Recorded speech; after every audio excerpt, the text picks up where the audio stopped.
Olá pessoal, muita paz a todos nós.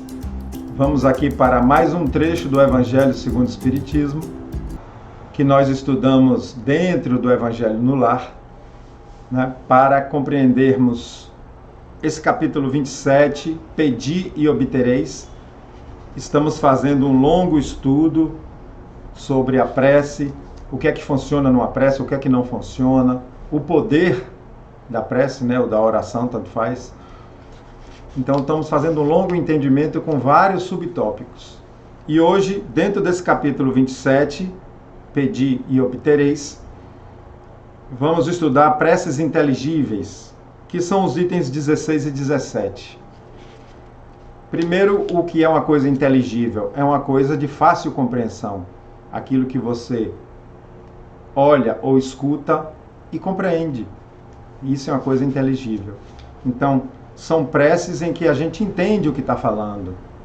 Preces em que a gente raciocina junto com o sentimento. É isso? Essas são as preces inteligíveis. Vamos ler aqui um trecho da primeira carta de Paulo aos Coríntios. Paulo, que antes era perseguidor de cristão, se chamava Saulo, depois passa a ser cristão, naquela viagem a caminho de Damasco, a história é longa, e a partir daí ele começa a pregar o evangelho mundo afora, e sempre que ele saía de uma cidade e chegava em outra, lá da outra ele mandava uma carta, para conversar com aquele grupo que ele preparou, com aqueles que já eram seguidores dele. Então essa aqui é a primeira carta aos Coríntios, quer dizer, um trechinho em que Paulo diz: se eu não entender o que significam as palavras, serei um bárbaro para aquele a quem falo. E aquele que me fala será para mim um bárbaro. Então ele classificou de bárbaro quando uma pessoa fala de forma que não pode ser entendida. Fala palavras difíceis ou em outro idioma, não vai entender, não vai ter a comunicação. Se oro numa língua que não entendo, meu coração ora, mas a minha inteligência não colhe o fruto. Então a pessoa pode estar ali até com um sentimento sincero, fazendo a oração, elevando o pensamento a Deus, mas repetindo palavras que ela mesma não está entendendo o que se fala. Se louvais a Deus apenas de coração, como é que um homem do número daqueles que só entendem a própria língua responderá amém no fim da vossa ação de graças, uma vez que ele não entende o que dizeis? Porque quando a gente fala amém, a gente está dizendo concordo, que tudo isso se faça. A gente está dizendo isso. Se você ouvir uma prece que você não entendeu direito, como é que vai dizer amém no fim? Eu lembro de um trechinho do Pai Nosso que as pessoas falam: venha a nós ao vosso reino. Quer dizer, não sabe o que está falando. Porque na verdade venha a nós o vosso reino de amor e paz, venha até nós. Não é criticando, mas dando um exemplo, como que às vezes a gente ora sem entender o que está falando, né? Não é que vossa ação não seja boa, mas os outros não se edificam com ela.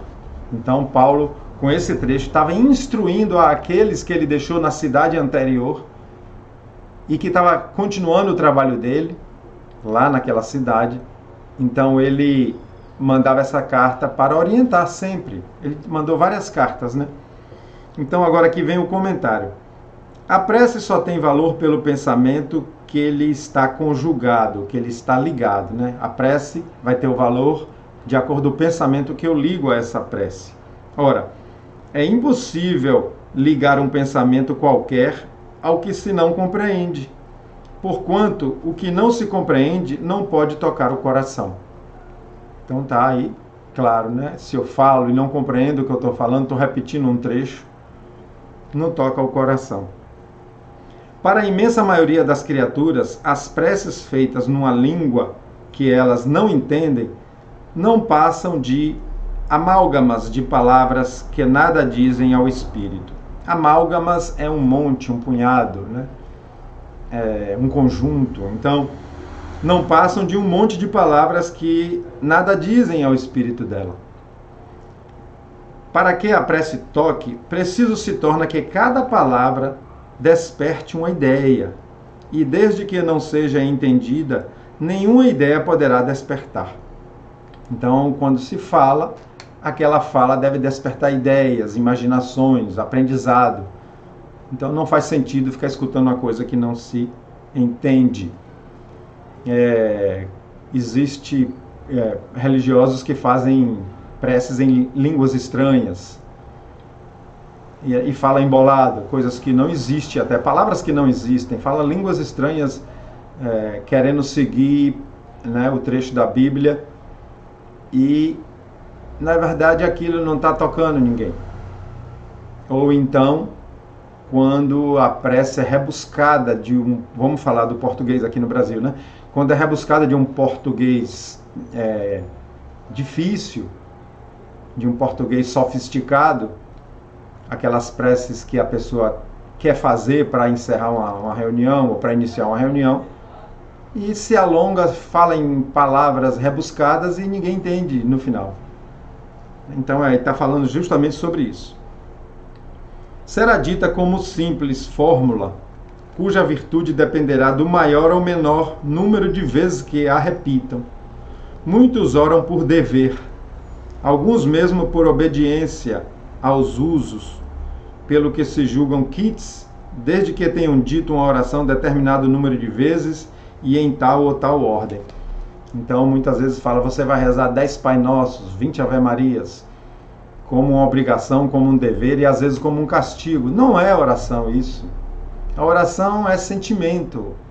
A oração lembra que a gente estudou em vários trechos? É enviar uma vontade, um sentimento, um pedido sentido, ou um agradecimento, ou um louvor, mas que aquilo vá com a energia do sentimento. Deus vê o que se passa no fundo dos corações. Então, Deus, aqui no sentido das leis universais, das vibrações do nosso perispírito, está tudo ali em conjunto com o que a gente está vibrando, né? O que a gente está sentindo. Lê o pensamento e percebe a sinceridade. Então, se eu emito um pensamento de ódio com um sorriso no rosto, eu não vou enganar as leis naturais, porque a vibração que está saindo de mim é de ódio. É uma energia pesada, é uma energia nociva. E isso faz com que ele diga aqui que Deus sabe que você sorriu, mas lançou energias de ódio, porque a própria vibração vai viajar no fluido universal, que a gente já conversou, e não é uma vibração boa, sincera. Julgá-lo, pois, mais sensível à forma do que o fundo é rebaixá-lo. Então, julgar que as leis que Deus estabeleceu para o universo dá mais valor à aparência de que o sentimento, é porque não entende como funcionam as coisas de Deus. É claro que o sentimento é tudo. Isso vale até para as caridades. Às vezes se faz uma caridade de forma obrigada, de forma teatral, até distribuindo às vezes alimento, mas o sentimento não está junto. Então não engana as leis universais, a vibração, a troca de sintonia que o perispírito faz com as energias. Então, encerramos aqui esse trecho de preces inteligíveis. E aqui ficou claro o importante de a gente estar entendendo o que fala e sentindo o que fala.